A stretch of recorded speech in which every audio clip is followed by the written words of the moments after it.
How to use screen of Memo on Samsung Galaxy S24 Ultra and any other Samsung device. Use the S Pen.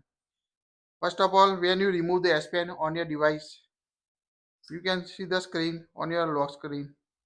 So you can write anywhere on your lock screen. If you unlock your device, you can't find this setting. So to use this using lock screen, make sure lock your S24 Ultra. Now remove the S Pen and you can find the screen right here, so you can write anywhere from your lock screen.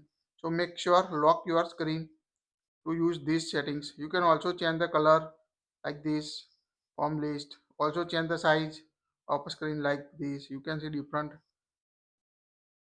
also remove like this. So you can easily quickly add notes on the lock screen from your device and tap on the save button to save the notes on your phone. That's it. If you like it, share it.